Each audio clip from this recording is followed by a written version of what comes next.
Good evening, ladies and gentlemen, and welcome to this episode of The Chop with Marvin Lee.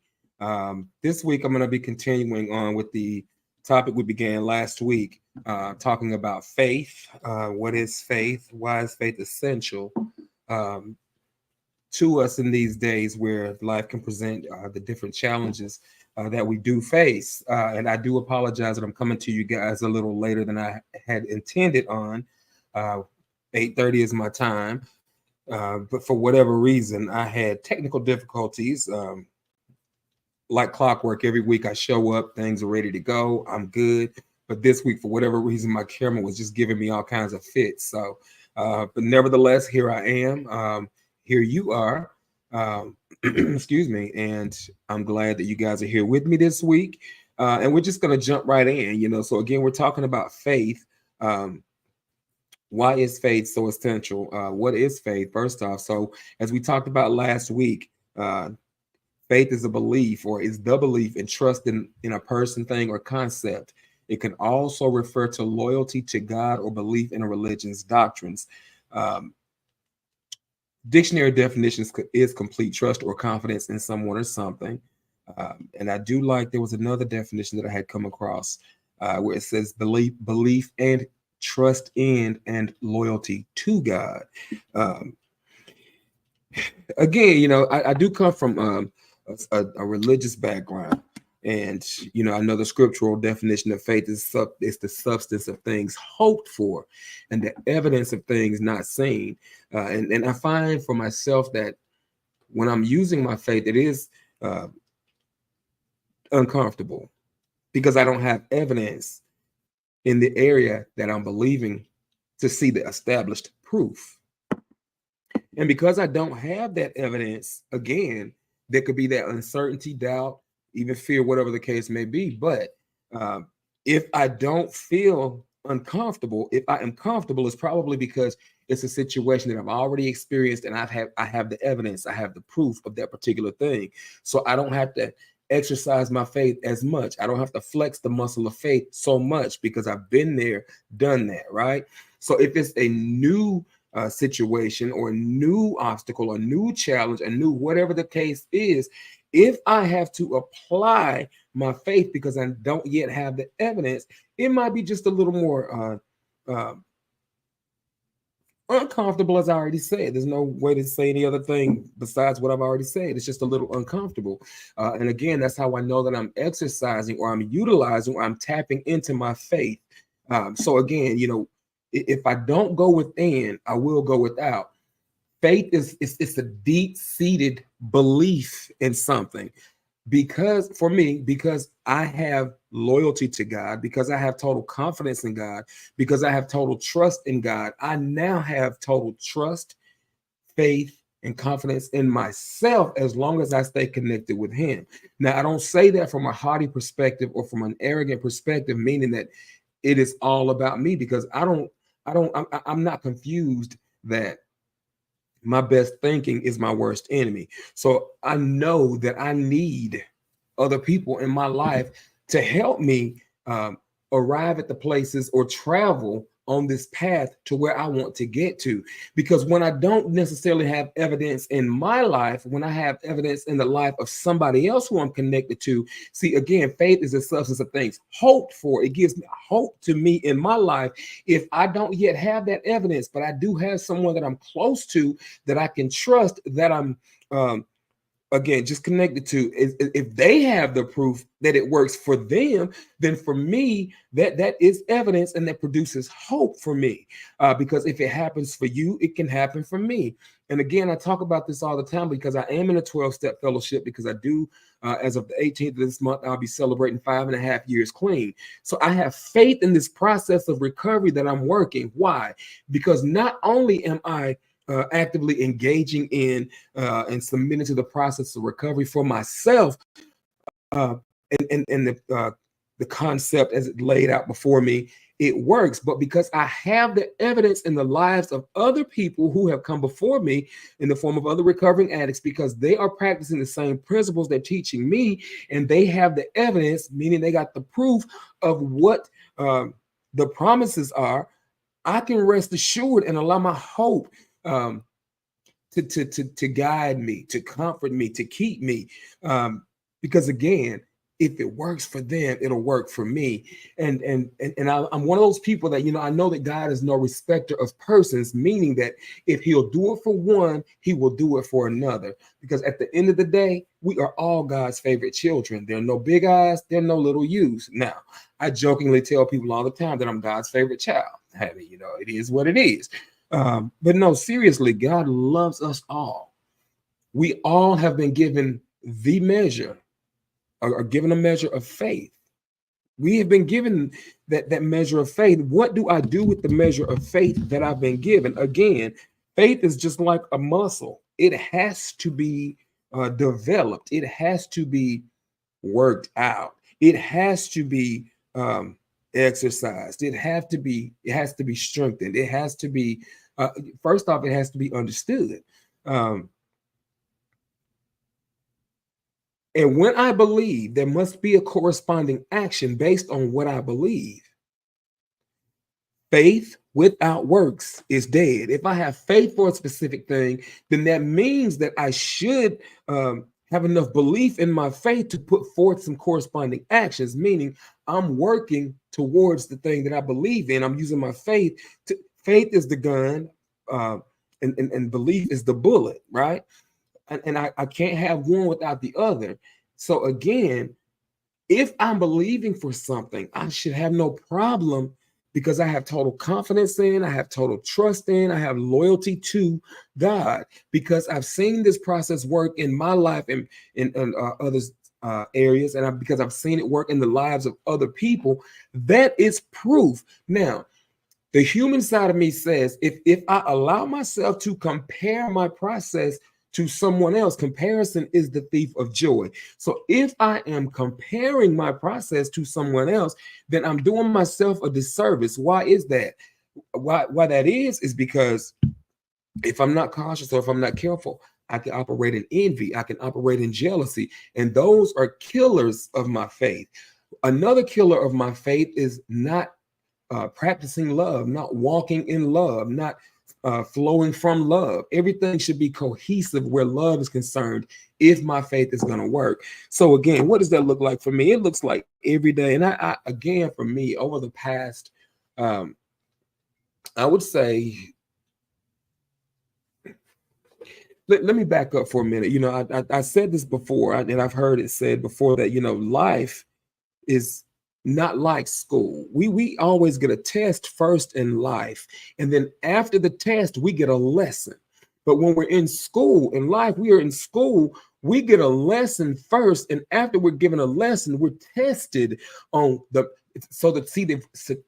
determine if we can mastery the subject matter that we were given the lesson on, right? So whether it's a multiple choice test after the lesson, or whether it's a fill in the blank type situation, or an essay format, or whatever the case may be, I get the lesson first, then the test comes. Life would be easy if I got the lesson first and I'm told how to behave or how to act or whatever. But no, life doesn't happen that way. Life will hand me the test first. I don't know what's going on, and then the lesson comes after. And then I remain committed to that process. I keep moving, I keep going. And again, the importance of understanding the interdependence, interconnectedness, the reliance on somebody greater than me, something greater than me, something bigger than me, the unity of the creation. We all are strong together. We are weak apart from each other, right? I could go in several different directions with that. And I had really hoped, I was supposed to have a guest tonight, but as it turns out, he wasn't able to make it tonight. So we were saying we're going to do part 3, but it turns out that for part 3, he won't be available because he's going to be in France. Although I can do this remote, but I'm sure there's like a 6-hour difference, and at 8:30, he'll probably be asleep. But anyways, we're going to get together, whether we continue on with the topic of faith, or if we're talking about the topic of love, or hope. We're going to pick something, talk about it. And I do want interview various people, and I work on various topics. But at any rate, again, we're talking about faith, right? And again, the biblical scriptural definition of faith is the substance of things hoped for, the evidence of things. Faith is the substance of things hoped and the evidence of things not seen. So again, it may not be seen in my life, but as long as I see it in somebody else's life, we all work together. I need you, you need me. Your faith strengthens me. My faith can strengthen you. I need hope in my life, which is why for me, I don't just connect with any individual person. I'm careful and I'm mindful of the people who I allow to speak into my life and the things that I'm applying my faith for. Because again, faith is like, I have to do with faith what I do with muscles. I have to work it. There are things that will can interfere with my faith working. There are things that can interfere with my faith working. Now, what am I saying? What I'm saying is sometimes it is best to keep my cards close to my chest, right? Or when I know that there are people who I am vitally connected to, that they have my best interest in mind, and they have no malicious intentions toward me. They again, they're 10 toes down with me. These are my riders. These are people that are covering me, that believe in me, that have faith in me when I don't have faith in myself. I can share my faith with them for whatever it is I'm believing, because I can't reveal my plan. Hustle hard, but hustle in silence. That's something that I'm learning. And it's funny, I just said that and I heard Gangsters Move in Silence in my head, but I don't know where that came from, but whatever.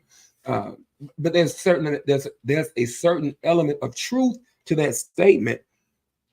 If I want to make my faith walk a little easier, and especially depending upon what it is, it's almost like if I go to the gym and there's a certain, I'm testing a certain weight out for the first time because I'm strengthening, I'm conditioning, I'm going from one weight class to the next, to one weight level to the next.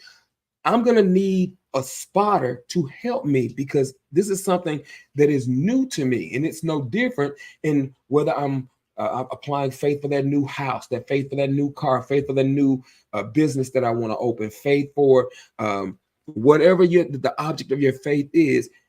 Faith that a loved one would stop using drugs, faith that a loved one, my parents would get back together, faith that my parents would split up. Nah, I had to throw that one in there though.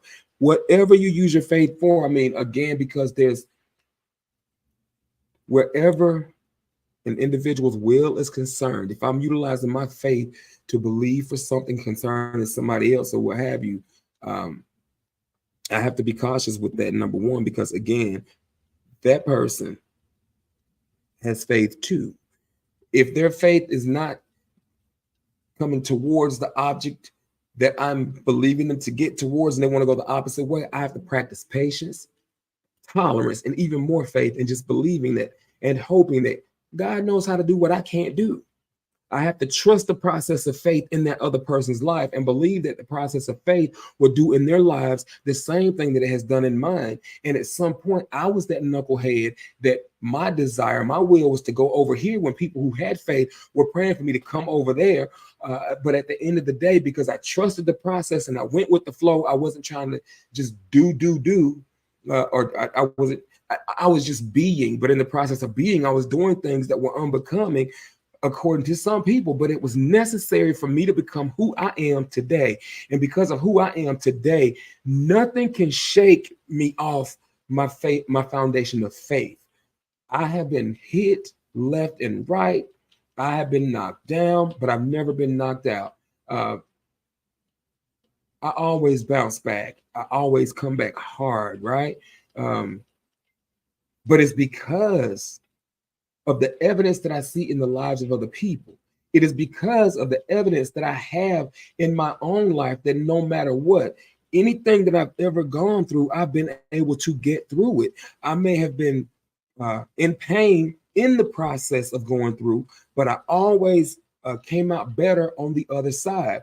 Again, the test comes, but the lesson, I began to glean from the lesson. I began to extract the wisdom. I have knowledge, that information, and I'm able to make different choices and different decisions based on what it is that I need to, the decisions, faith without works is dead. So the decisions are tied to the works that I must do in order to achieve whatever it is I have faith for, right? So again, no matter what the lesson has been for me, I've been able to sit back and glean from that. Sometimes we learn fast, sometimes we learn slow. And it just seems like I'm one of those people that in times past, I had to bump my head a few times hard. And it's not that I had to, I chose to. And that was the crazy thing, because it could have been so much easier. It could have been so much easier. But again, I have been built into the person that I am. I have been built into the person that I am. And it's been a long time that I've given myself the grace that I give myself. And it's been a long time that I've said to myself that I'm proud of myself. I actually love who I am. I love how far I've grown in this process of faith. I love the connection that faith has harvested in my life. And what I mean by that is there have been people in my eyes that are giants of faith, right? And I have been able to connect with them. But again, faith for me begins with the word of God. The word of God helps me to decipher the will of God for my life. And it teaches me the things that I need to exercise my faith for. And because of that, I have been able to connect with so many different people. Again, I said last week, when you know who God is, or because I know who God is, I don't have to look far to find him. I had a beautiful conversation with someone that you would not necessarily think they weren't raised in religion like I was. And if you looked at them, because they have the different piercings all over the body and tattoos and everything else, that's outward stuff. It's the inner stuff that I look at, the spiritual conditioning. He has one of the most gentle hearts of anybody that I know. But he began to speak, and I asked him, we were talking about faith. And it was just the answer that he gave me about faith. And I actually shared what he said earlier, about, if I'm comfortable where faith is concerned, I'm probably not utilizing my faith. It's when I'm really uncomfortable that I tap into my faith, because if I don't have evidence, there's that, I'm thinking up here, right? But I have to stay down here, and I have to get this and this. My head and my heart have to be on the same level, or on the same level. And for me, my faith operates when I allow myself to be present in the moment. When I allow my head and my heart to be where my feet are planted, I find that my faith is working even more for me. Faith leads me to the arena of patience. It leads me to the arena of tolerance. It leads me to the arena of acceptance. It just makes me love. I believe so much in myself. It's like I don't know how to explain it other than it's one of those things you just have to live. You just have to live. You just have to know. And because of how I've managed to move through life, because of how I've managed to maneuver, that's why my faith is what it is, and that's why I can believe in other people. Now, let me not sit here and make it seem as though I'm just a faith guru and that I don't take issue with things or with people, because I do. I'm not perfect, but I strive to be a better person, a better version of myself each day than I was the prior day. and I just stay in that day. I don't worry about tomorrow. I get here when it gets here, and when I arrive in tomorrow, then I'll start all over again, and I'll say, hey, I just want to be a better version of myself today than I was yesterday. I want to be able to practice more faith today than I did yesterday. I want to be able to overcome, to conquer, to achieve a little more than I did yesterday. Because again, life is my gym where I get to exercise, develop, condition, strengthen my faith. And when I understand that from that perspective, then it teaches me my life doesn't happen to me, life happens for me. And maybe if I'm saying that I don't have faith, maybe I'm saying that I don't have the awareness uh, and the foresight to understand that life is teaching me just what I need to know so that my faith will grow. I'm crying victim um, to the thing that is really trying to set me up and teach me gratitude. Because if I'm grateful for where I am and what I'm going through, then it kind of switches my mentality from the negative perspective to the positive perspective.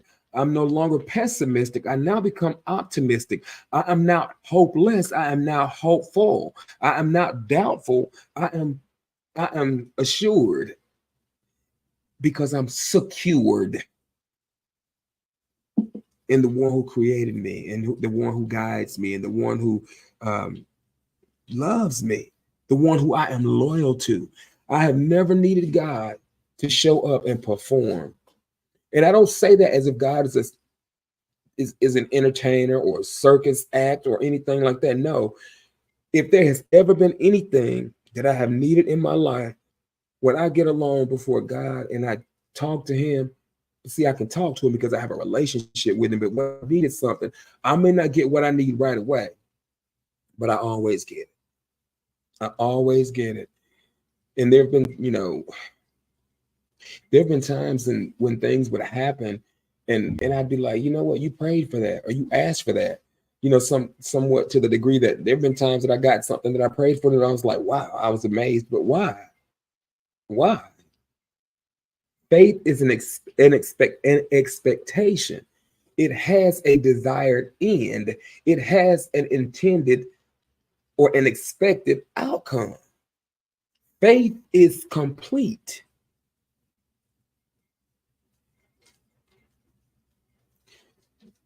It becomes a tangible substance that I can snatch. When we talk about manifestation, I snatch it out of the realm of the spirit and I allow it to manifest by what I speak, by what I believe, and I've just focused all of my efforts, all of my works, all of my energy into the thing that I am uh, exercising my faith for, and it will manifest. A lot of different, people call it manifestation. Some people call it, well, that's the most dominant forethought is the manifestation. But literally, out of the abundance of the heart, the mouth speaks. So if my heart is full of faith, my mouth is going to speak accordingly. And so I'm just manifesting things that are just objects or substance that's connected to my faith. And I just don't stop. And the more that I see this manifest, or the more that I see it materialize, or the more that I see it happen, the more that I do it.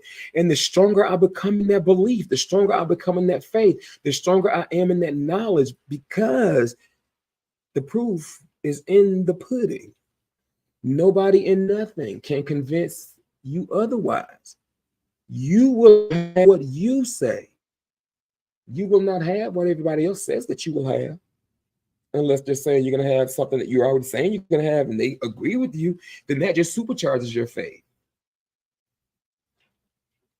This episode has been one, and again, I didn't talk about the aspect of faith as it relates to, because some people are probably like, well, I had faith for a loved one that was sick and they died. And, I don't have all the answers. I don't. I just know what I know. I can't tell you why bad things happen to good people. I mean, I have my opinions, but again, that's all this is, an opinion.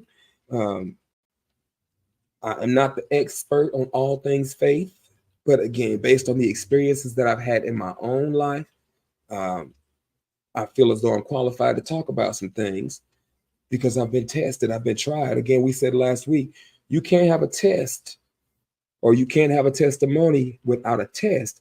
And you can never deliver a message unless you've been through some mess. And coming through that mess and looking back with hindsight being 2020, understand that it didn't have to be this way, or maybe it was supposed to happen exactly the way that it was supposed to happen, because had it happened any other way, would I be this version of who I am now?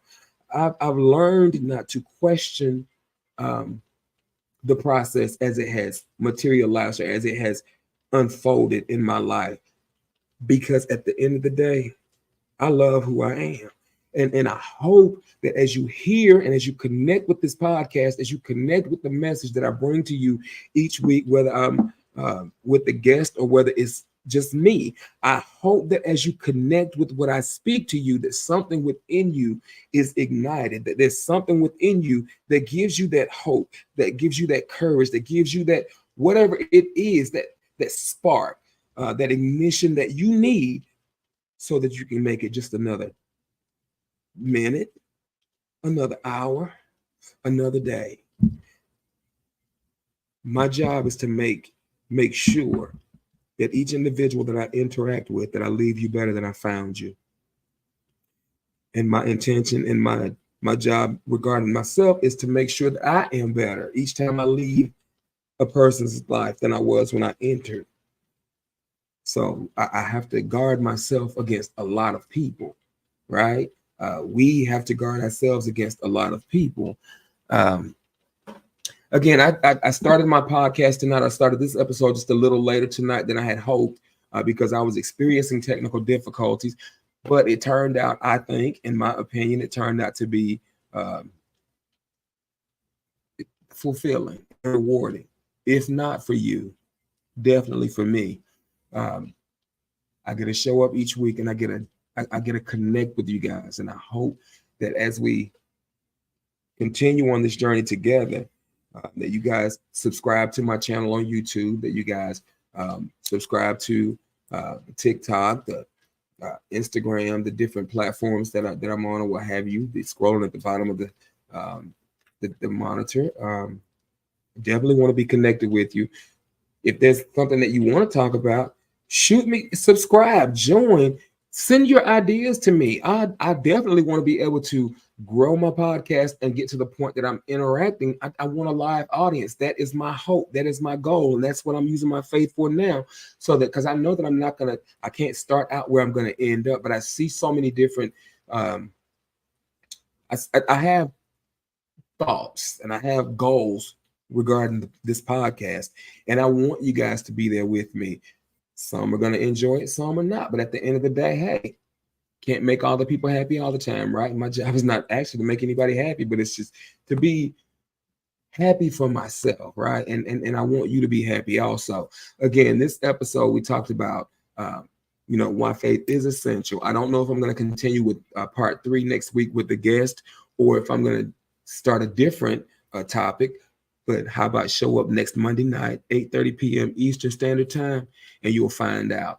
This week, I challenge you, direct your faith towards something. Aim your faith at something and speak positive thoughts all week long regarding that thing.